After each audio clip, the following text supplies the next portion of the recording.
Veľa Slovákov už omrzelo hľadať si prácu doma a tak zvažujú odchod do zahraničia. Prvé, čo treba vyriešiť, je otázka bývania. V anglickom Londýne na to existuje niekoľko slovensko-českých agentúr. Pri ich výbere si však treba dávať veľký pozor.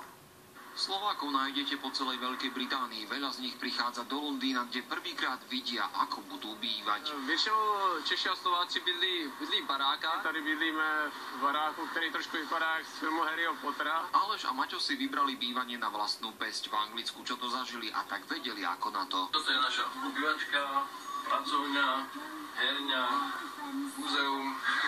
Šokom pre nováčikov vo Veľkej Británii sú extrémne malé izby. Toto by bol v Amerike malý šatník. Zapnúť svetlo v kúpeľni môže byť problém, najmä ak človek nehľadá šnúrky.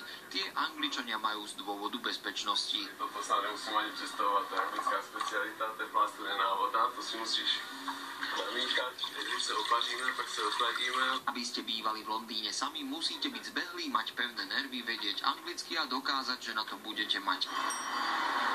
Východný Londýn. Tu nájdete veľa agentúr, ktorých zamestnanci hovoria po slovensky alebo po česky. Pre nováčika bez dobrej znalosti jazyka či kontaktov budú prvou voľbou.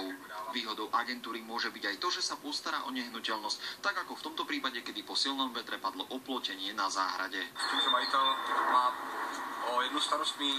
Agentúra stojí medzi majiteľom nehnuteľnosti a nájomníkmi. Vyhnite sa ale firmám, ktoré natlačia do svojich domov aj 12 ľudí, len aby zarobili viac. Tam byly strašný párty, nepořádek, nefungovala tam ta údržba. Radek chodí kontrolovať stav nehnuteľností osobne. V domoch, ktoré spravuje, bývajú aj Poliaci, Španieli či Angličania. Za týždeň zaplatíte od 80 libier. Väčšia izba s kúpeľkou vás vyjde drahšie.